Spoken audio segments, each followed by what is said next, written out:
we'll get started. So I'll kick it off just really quick. Thank you so much for joining, everyone. I am Myron Reyes. As I always say, it is my privilege to serve as the president of the Summit Music Parents Association this school year.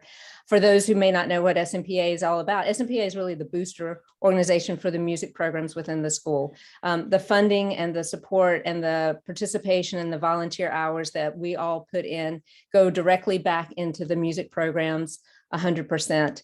And it is only through the generosity of the community, the generosity of parents and patrons as yourself and as throughout the community that makes this happen.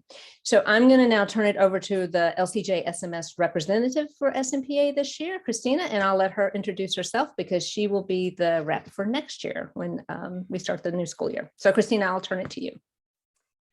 Hello, I am Christina Faneff, and like Myron said, I am the representative for the middle school band, orchestra, and choral programs.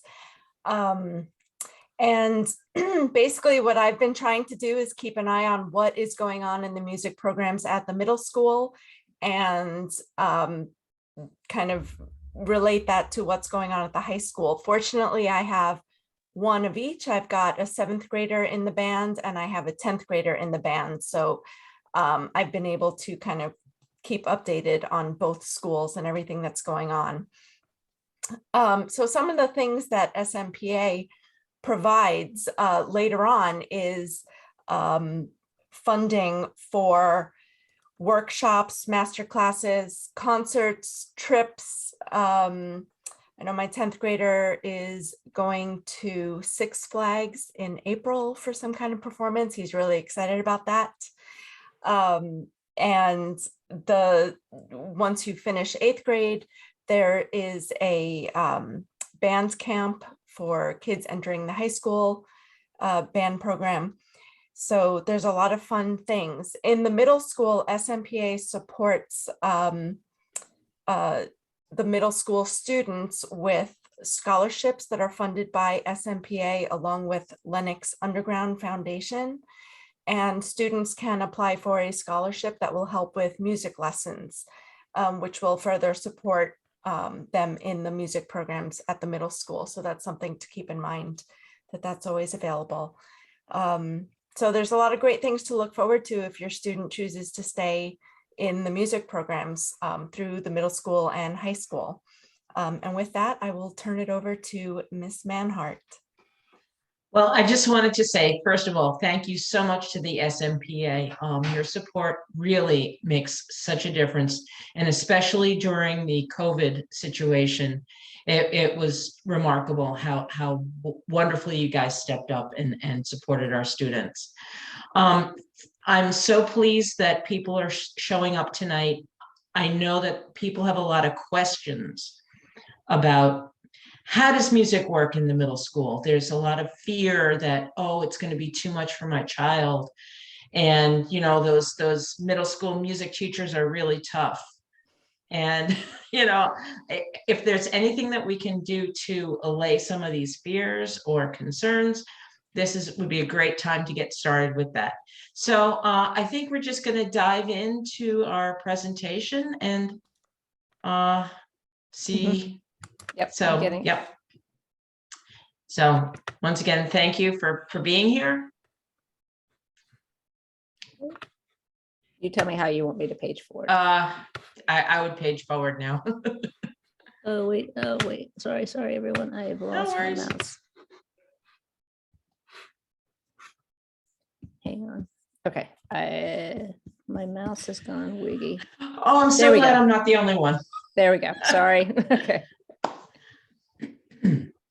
So just as a way of introducing you, we have 3 band directors at the middle school. One, Mrs. Monjoy for the 6th grade, Mr. Piepoli is the 7th grade, and Mrs. McLaughlin is our 8th grade director.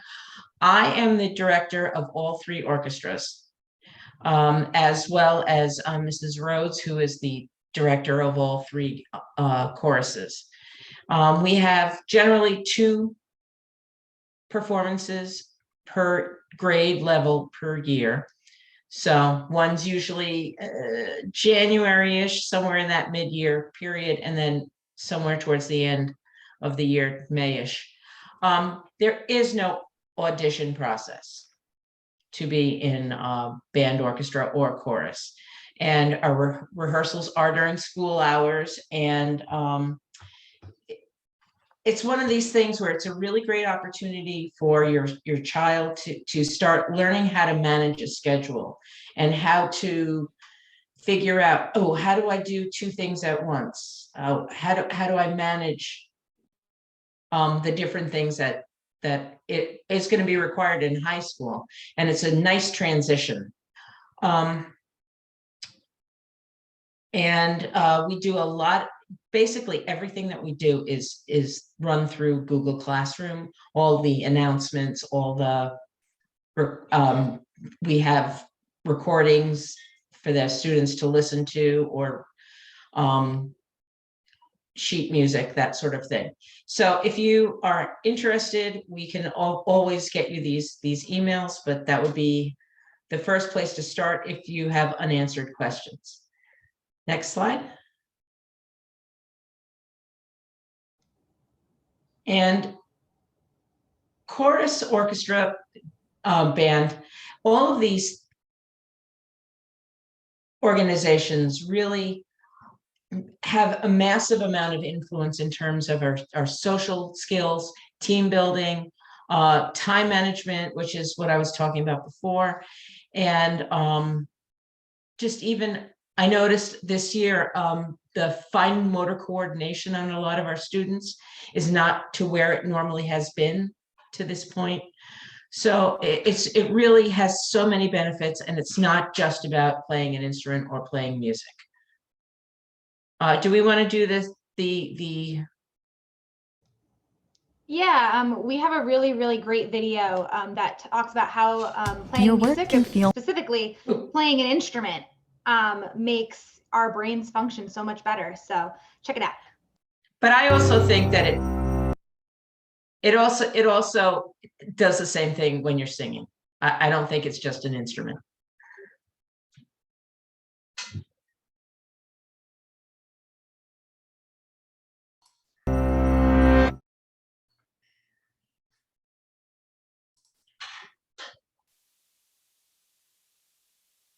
Did you know that every time musicians pick up their instruments, there are fireworks going off all over their brain? On the outside, they may look calm and focused, reading the music and making the precise and practiced movements required. But inside their brains, there's a party going on.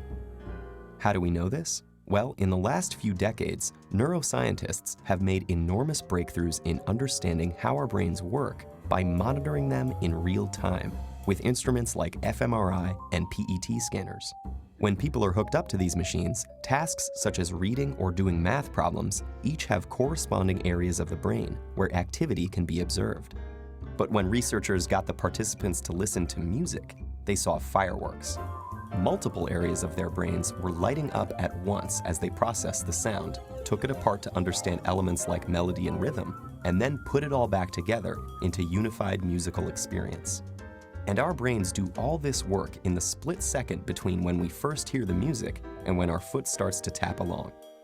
But when scientists turn from observing the brains of music listeners to those of musicians, the little backyard fireworks became a jubilee. It turns out that while listening to music engages the brain in some pretty interesting activities, playing music is the brain's equivalent of a full-body workout. The neuroscientists saw multiple areas of the brain light up, simultaneously processing different information in intricate, interrelated, and astonishingly fast sequences. But what is it about making music that sets the brain alight? The research is still fairly new, but neuroscientists have a pretty good idea. Playing a musical instrument engages practically every area of the brain at once, especially the visual, auditory, and motor cortices. And as with any other workout, disciplined, structured practice in playing music strengthens those brain functions, allowing us to apply that strength to other activities. The most obvious difference between listening to music and playing it is that the latter requires fine motor skills, which are controlled in both hemispheres of the brain. It also combines the linguistic and mathematical precision in which the left hemisphere is more involved with the novel and creative content that the right excels in. For these reasons, playing music has been found to increase the volume and activity in the brain's corpus callosum, the bridge between the two hemispheres, allowing messages to get across the brain faster and through more diverse routes. This may allow musicians to solve problems more effectively and creatively in both academic and social settings. Because making music also involves crafting and understanding its emotional content and message, musicians often have higher levels of executive function, a category of interlinked tasks that includes planning, strategizing, and attention to detail, and requires simultaneous analysis of both cognitive and emotional aspects. This ability also has an impact on how our memory systems work. And indeed, musicians exhibit enhanced memory functions, creating, storing, and retrieving memories more quickly and efficiently. Studies have found that musicians appear to use their highly connected brains to give each memory multiple tags, such as a conceptual tag, an emotional tag, an audio tag, and a contextual tag, like a good internet search engine. So how do we know that all these benefits are unique to music as opposed to, say, sports or painting? Or could it be that people who go into music were already smarter to begin with? Neuroscientists have explored these issues, but so far they have found that the artistic and aesthetic aspects of learning to play a musical instrument are different from any other activity studied, including other arts. And several randomized studies of participants who showed the same levels of cognitive function and neural processing at the start found that those who were exposed to a period of music learning showed enhancement in multiple brain areas compared to the others. This recent research about the mental benefits of playing music has advanced our understanding of mental function, revealing the inner rhythms and complex interplay that make up the amazing orchestra of our brain.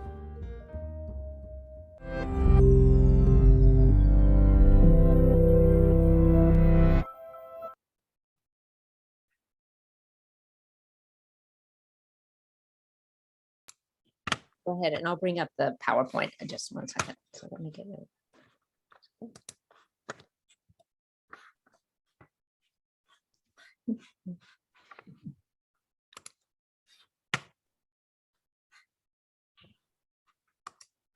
Oh, sorry, this is not going. Okay, should be going now. Go back. Okay, next slide. Okay.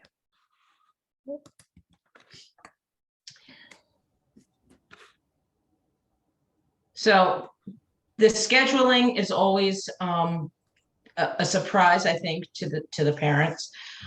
We have our band orchestra chorus meets twice a week usually during their PE class. But then we also have small group pull-out lessons, just like we did in elementary school, which rotates throughout the different periods. And chorus, band and orchestra students have that once per week, and the chorus students have it twice per quarter. Okay, next slide. And extra time or work, we really try to keep it as much a low stress situation. I find that some of my students are just intrinsically motivated and really want to put in the work, or some of them have parents that are like, you're going to put in the work.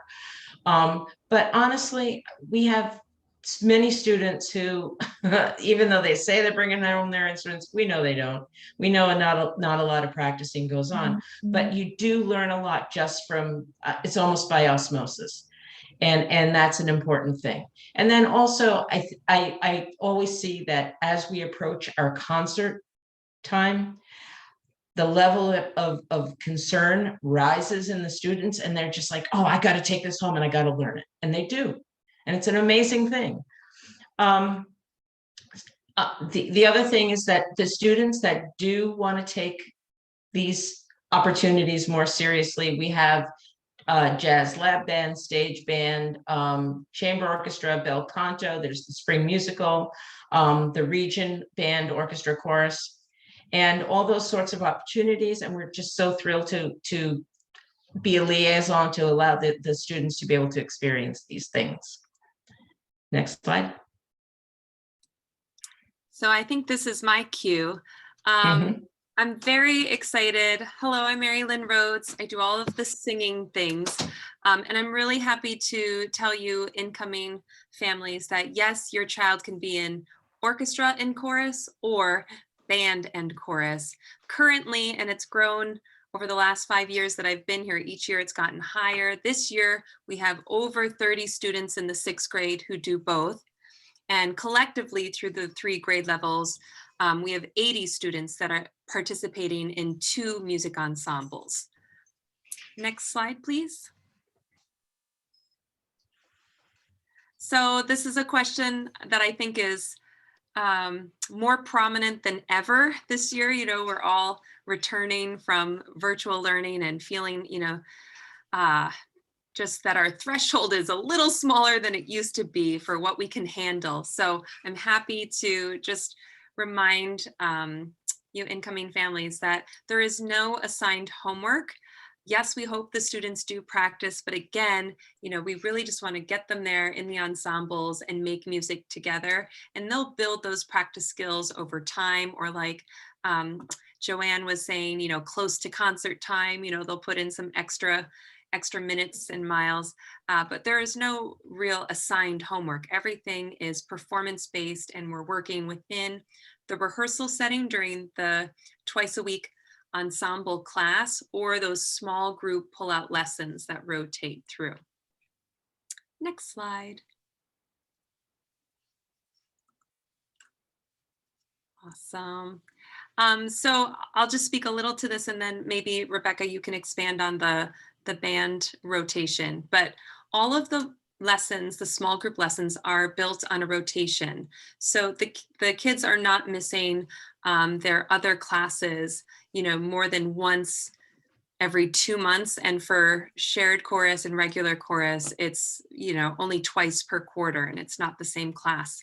So we excuse them if they, you know, have a test, quiz, presentation. Even if they need to stay for new content, we're taking notes today and I don't want to miss this. You know, the students, we have a lot of flexibility in attending lessons, and the students have gotten really, really good at communicating through email with both ourselves and the other teachers that they can't go to their lesson this week. They're going to come to a different one because they can't miss that content. So again, it helps build these communication skills and this ownership of their schedule and what they're, you know, planning for the week. So we really think it's a great musical opportunity, the pull-out lessons, but also a great opportunity for them to grow into, you know, middle school and high school students that manage their own schedules and their own tasks. Do you want to expand on that, Rebecca? Yeah, sure. Hi, I'm Rebecca Monjoy. I do the 6th grade band, and some of you might already know me from teaching a little front band at Franklin, and some of you at Jefferson. The important thing to remember is that if your child is doing fine right now with their elementary pull-out lessons, they're most likely also going to do fine at the middle school. It works a very similar way. They can always ask their friends, their classmates, their teachers if they miss anything to catch up on, and they usually do a really, really great job with that. Again, it's a no stress situation. So if they do need to stay in class for something important, or they're falling behind in a specific subject, all 3 of us are very, very flexible with making sure that your child is succeeding not just in music, but in every single subject. That's extremely important to all of us. So we take that very seriously, not just their musical achievements, but also their academic achievement as well. And I think we can go to the next slide. And this is, we also do have a trial period for 6th grade. So typically in all the grade levels, BOC, band, orchestra, or chorus is a full year commitment. But for our 6th grade students, we know that it can be a little scary. So we do have this trial period. So if you register your child for 6th grade band or orchestra or chorus, and you find that it's just not working out, they can always drop at the end of the first marking period. Now, we hope that they stay. We hope that they love it. We hope that it does end up working out for them, but we do have that trial period just in case, because we find if students don't start in the program, they usually never rejoin, even if they're like, oh, maybe in 7th grade, I'll give it a go. If they miss that 6th grade experience, it can be quite difficult to get back into the swing of things. So we want to make sure that they do get that opportunity to give it a try. And then if it doesn't work out, they can always drop at the end of the first marking period. Next slide, please. And then we know too that we had a lot of students 4th and 5th grade who didn't participate either because of the virtual setting, because of the COVID of it all. It was very, very difficult. And those students who did succeed in virtual learning, kudos to all of you and all of those parents who supported their students in virtual learning last year. It was a little crazy, but congrats for making it through. If your child didn't participate in virtual learning or didn't get the opportunity to start an instrument for whatever reason, or if they're not in select chorus right now, all of those things are okay. We are more than happy to take them. We'll even start them as beginners. And, we have strategies, they don't need to be worried about being behind. I know I personally started up, I think about 10 kids this year, brand new on their instruments, and they're all doing great. So, we are more than happy to help anyone get started. I saw somebody put in a question about switching instruments, and I think we're going to get to that in a little bit, right? Okay. Yep. Next slide. So everyone should have received at some point from the middle school information on how to access your Genesis account. So in order to register for band or orchestra or chorus, you're going to log on to Genesis. So this is going to be the same place where you have or are going to select your child's language. So you'll select their language course for the year, and then you'll also register for band, orchestra, or chorus. If your child wants to do shared chorus, you're going to want to make sure that if they're doing band, they select band and shared chorus. And if they're doing orchestra, they select orchestra and shared chorus. That's just going to make things a lot easier on our guidance department. What you don't want to do is select band and chorus, because then that's going to create a bit of a scheduling nightmare for our guidance counselors. All right, next slide, please. All right, so as we've been saying, we try to provide as many opportunities for students to perform at a very high level. So I direct one of the select ensembles called Bel Canto. This is our audition-based ensemble. It is for treble voices, so just the high voices. So 6th grade, incoming 6th graders are prime customers because they still have unchanged voices. And we rehearse once a week. We do auditions in September and we rehearse once a week. It's going to be Tuesdays next year, every Tuesday from 4:30 to 5:30. We actually have quite a few students that select and make it into more than one ensemble. So all of our select ensembles meet at different times so that our students who love to do singing, play an instrument after school, sing after school, we try and make the schedule work so that everyone can participate in everything to the best of their ability. I wanted to share Bel Canto with you all because when 6th graders come in, there's so much going on that first month of school and they're adjusting to so many new things. Even just how crowded and busy the hallways are, I'm sure their brains are just exploding. So even though there are tons of announcements and posters and it's on the Google Classroom, the select ensembles sometimes, it just falls off the plate of our incoming 6th graders. So I'm really happy to share with you that we have this group and that all of our select groups do multiple concerts within LCJ SMS, but also outside of the middle school. And it usually climaxes with our High Note Festival at Dorney Park. At the end of the year, we get adjudicated and then we spend the day going on rides. So next slide, I think that's good. So our select group for band is actually run by Mr. Piepoli. He's our full-time band person at the middle school and also does 7th grade band. It is a jazz band primarily. So the instruments that are in our stage band that you can audition for are things like trumpet, trombone, saxophone, drum set, piano, bass, guitar. So it is a slightly different instrumentation than our typical band. Students audition in October with Mr. Piapoli, and they'll be given the audition information and all of those things located on the Google Classroom. We typically send out a class code and it's put in all of the announcements and stuff like that. So every student has access to all of the audition information. And then rehearsals are usually held Wednesday after school from 3 to 4. And we have similar performance opportunities to Bel Canto. And again, we have our awesome trip to Dorney Park kind of at the end of the year where we get to go to that High Note Festival. And it's always a lot of fun. Next slide, please.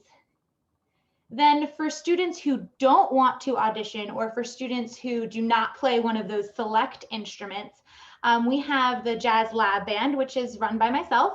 The number of students typically varies from year to year. There's no limit. Everyone is welcome. We're typically in need of keyboard, bass player, and guitar players still, in addition to any other instrument.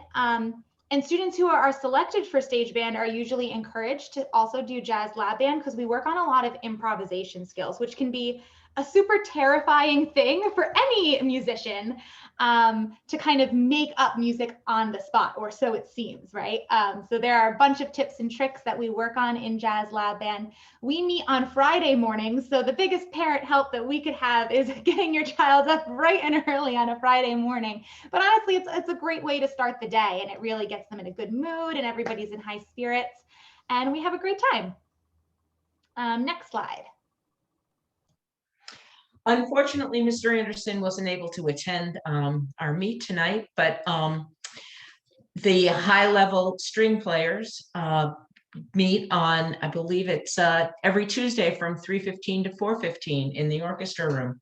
And it's just really, it's very much fun music. As with the other select groups, we go to Dorney Park and attend different performance and have different performances, and it's just a great experience. So I highly recommend it if your child is a little bit more interested in higher level playing. Next slide. So instrument rentals. So for a very, very long time, and I know some of your students may have Summit instruments, we had a rental program through the school. We still do, but we are asking at 6th grade level, we do ask that everyone who can rent their instrument or purchase an instrument from a music store. We work directly with Elefante Music, but there are plenty of other options. List Pharmacy, Music and Arts are all available for you to rent or do a rent to buy program. What we do not suggest is please do not go out there and buy the Amazon instrument. The Amazon instruments are not good. They break very easily. They're sometimes difficult for your child to play on. And you know, doing a rent or a rent to buy is going to be much, much better for your child. If for some reason there is a financial need, we are always happy to support that. We do still have stocks of instruments at the school, and we definitely supply our large or specialty instruments, which is, I know somebody said, can we switch instruments? Well, we kind of need some students to switch instruments because in middle school, we start, especially in the band world, we start offering different instruments that might not have been appropriate for us in 4th and 5th grade, mainly a lot of them because of size, but some of them also because of difficulty.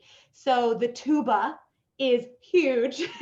And we would obviously have one that students can keep at home and students would have in school. So there would be 2 separate instruments. They would not be lugging it back and forth. That would be crazy.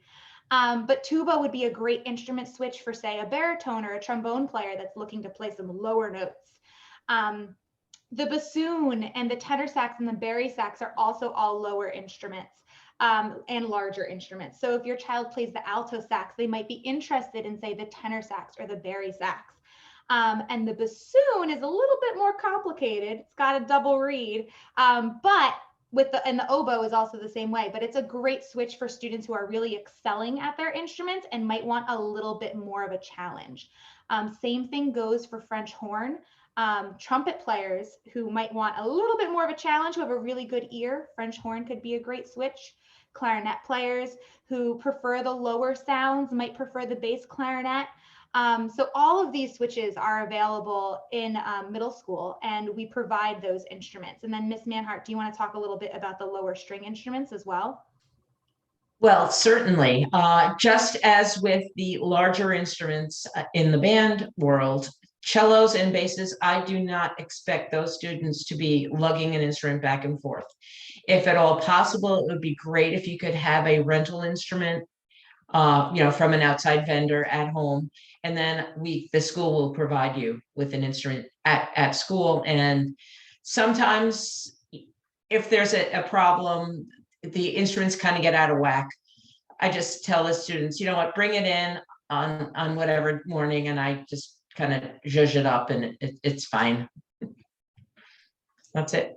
Now in the singing world, they switch instruments, but they don't get to pick. It just happens, usually in the 7th grade and at all different speeds. It's a mess, but it's wonderful.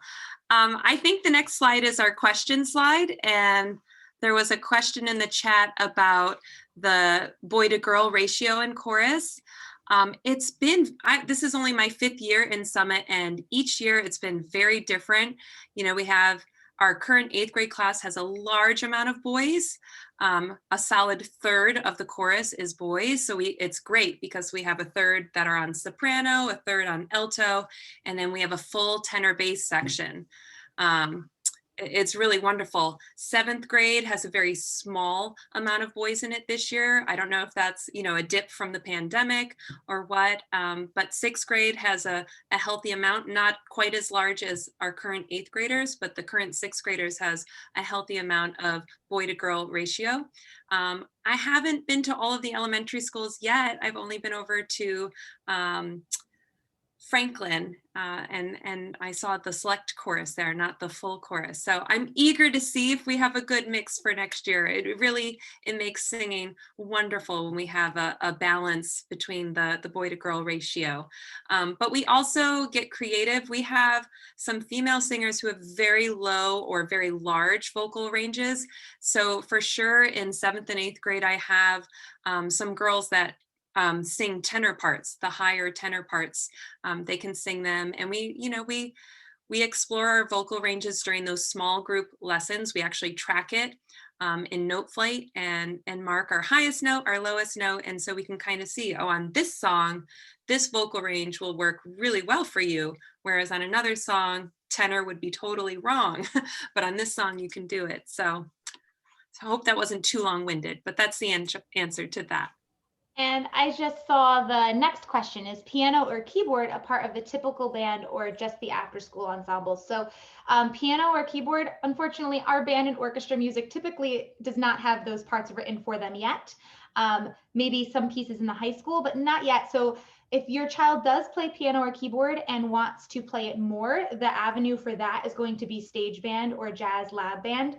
Something important to mention is that if your child is participating in any of our after or before school ensembles, they do need to be in BOC, in band, orchestra, or chorus during the school day. It doesn't need to correlate with what they decide to do with their after school activity. For example, if they want to be in chorus during the school day, but they happen to play piano, they're more than welcome to audition for stage band or be in jazz lab band on piano, as long as they're still in one of the band, orchestra, or chorus programs. The reason why we ask that is just so that they can keep up with the level of learning and the vocabulary and the things that we would say during a rehearsal, so they're not confused during the rehearsal process. I also wanted to talk a little bit more about switching instruments, because my 7th grader did that. He used to play trombone at LH and started 6th grade playing trombone. And then over Christmas break, he finally revealed that he did not like it, was really depressed about it, and wanted to leave the music program entirely. Which was really surprising because he's always been a very musical kid. And I ended up talking him through it, and it turned out that what he really wanted to do was switch instruments, which he didn't think was possible. So he just wanted to give it all up instead. But he ended up switching to trumpet and has been really happy with it ever since. And his older brother plays trumpet, so sometimes they'll play together.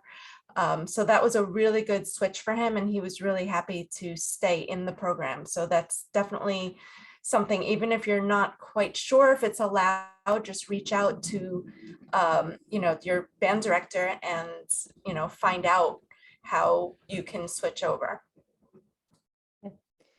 And can I pose a separate question to maybe Mrs. Monjoy or Ms. Manhart? So a kid who maybe didn't do band in 4th or 5th grade, but really does or wants to get involved in orchestra as the 6th grade level, is there a path for them? Absolutely. Absolutely. We have been actually starting this year. We had, Rebecca, I'm not sure how many, you had like about 10 kids? Yeah, I had about 10 kids, and what I did this year is I kind of put them in their own lesson group. Yeah, me too. And I gave them their own lesson group. I had like actually a very large group of clarinets. It kind of always works out a little better. Like if your child is thinking about starting an instrument, like if I end up having a group of kids who are kind of like all in this together, it always kind of ends up working out a little better. And then they also make friends that way, and they make connections, and it becomes a family that way. So if it ends up working out like that, great. But if not, that's also okay. I also had another beginner group that was a mix of instruments, and they also all did fine. So my clarinet group of like 6 kids is a little high, they're a little further along. So that does help. But my other group has like a trombone player, a baritone, and a trumpet player in it, and they're all still doing fine. So it's very, very possible. And it worked out really well this year for us. Well, yeah. And one of the things that I've found that I've had a lot of success with is there's a way that I can write the music, or rather rewrite it, so that there's certain techniques or certain things that the kids haven't learned yet. And I just kind of rewrite the music and just take out that really, really hard thing, and just take those impediments out of the way. And they're just really enjoying it. I have at least 5 or 6 in my 6th grade group, and I have 2 in my 7th grade group. So yeah.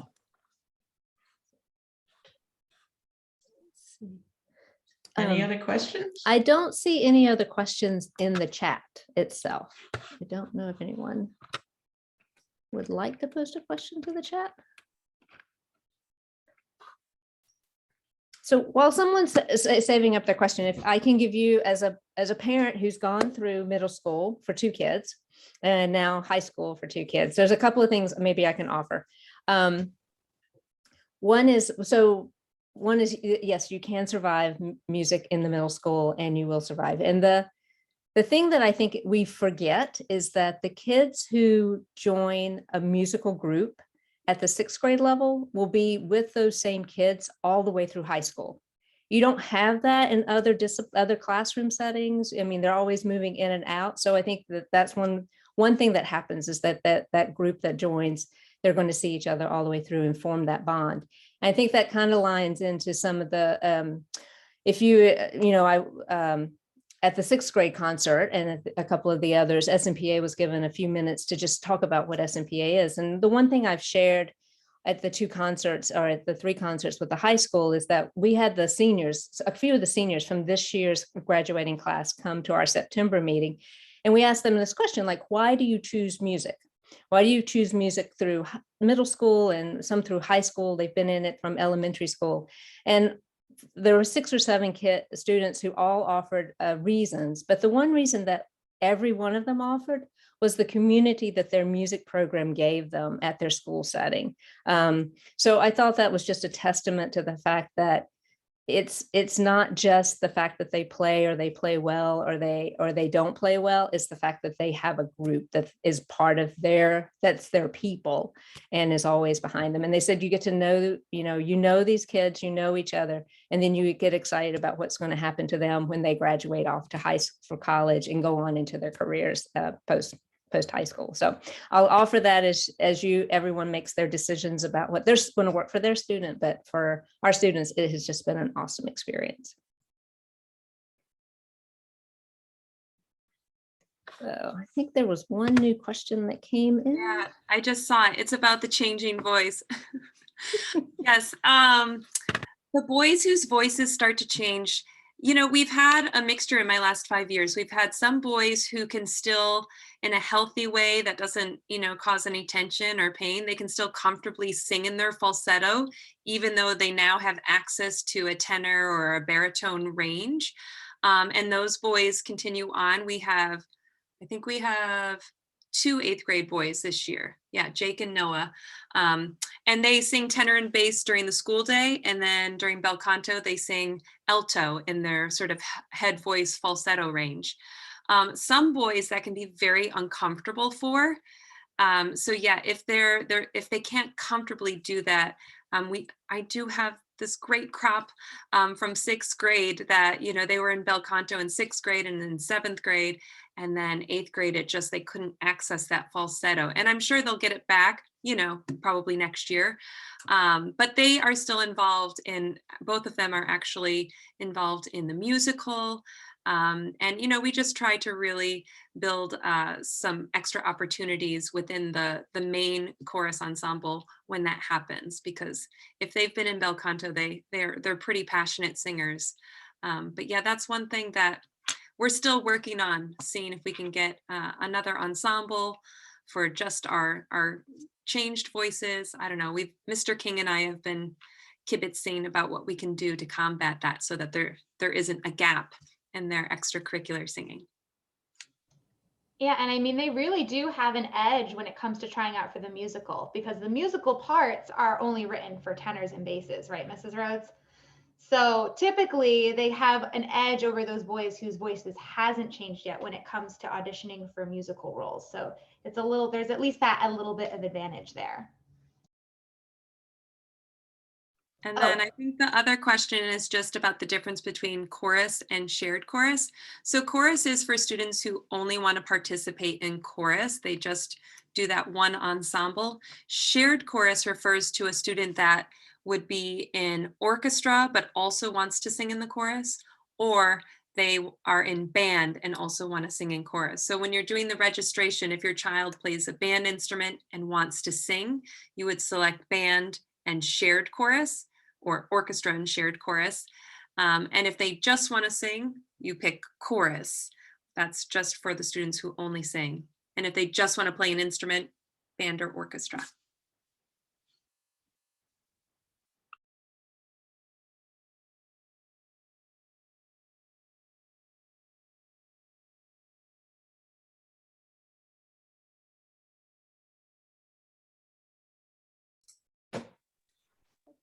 The bel canto is only on a Tuesday, correct? Yes, next year bel canto will meet on Tuesdays.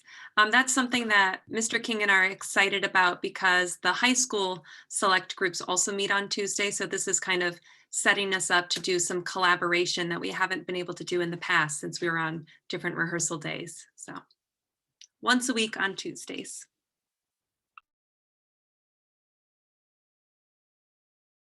Thank you.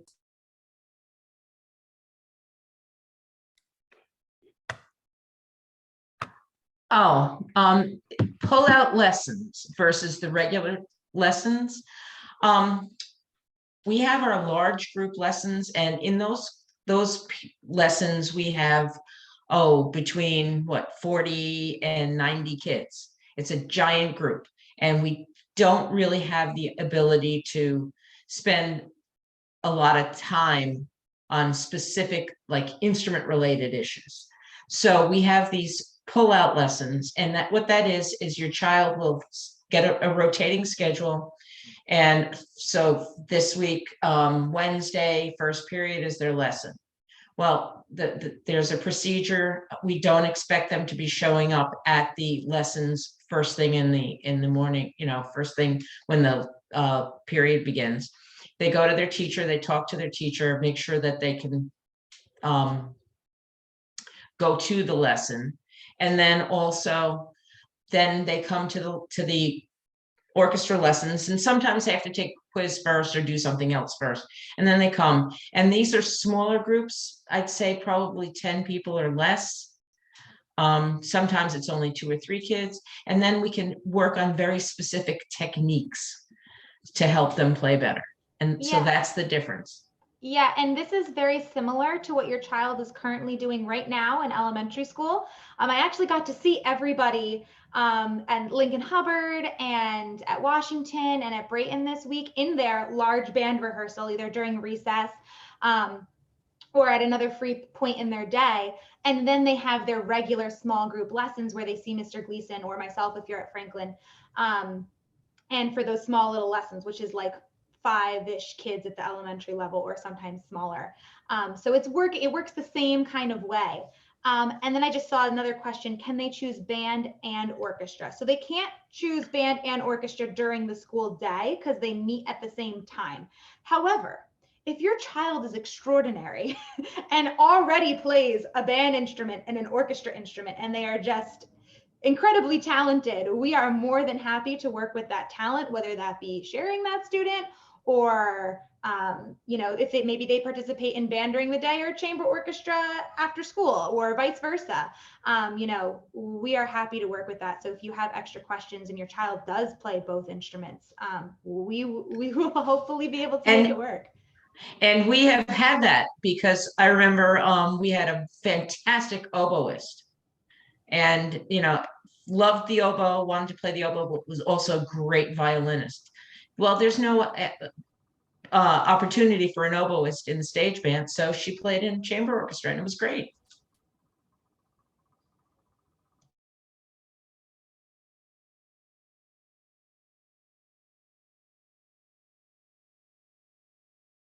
Any other questions?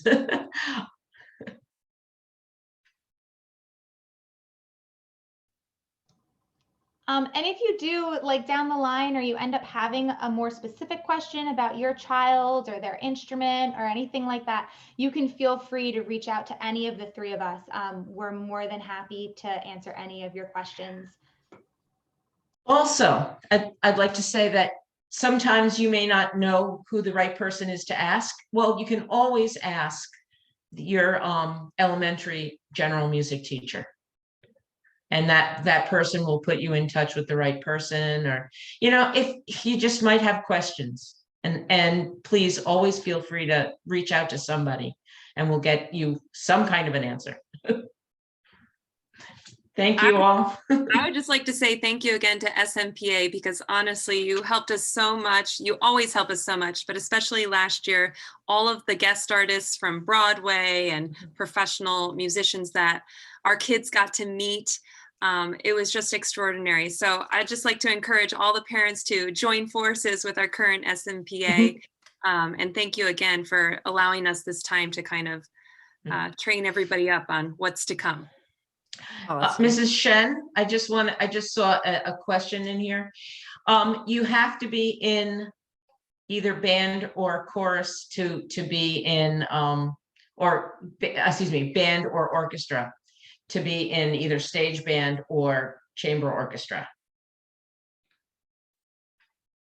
I think there was a question about that. Yeah, that question to me sounds like, do they need to go to both the big rehearsal and the individual audition?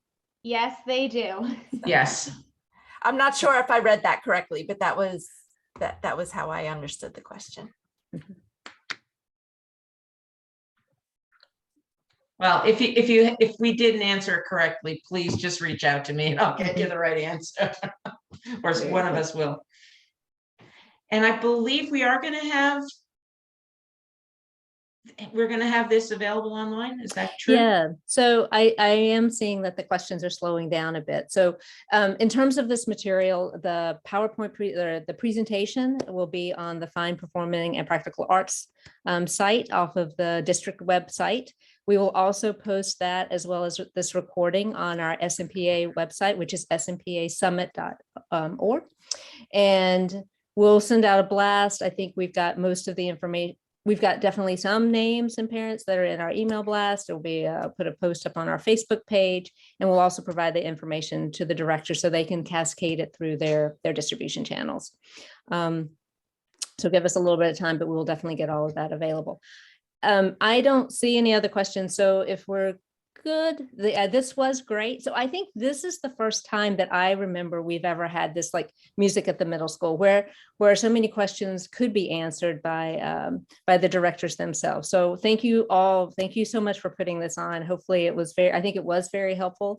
And I hope we've started a tradition that will continue on for the years going forward now that we've kind of gotten this going. Yeah, I'm off of the thumbs up.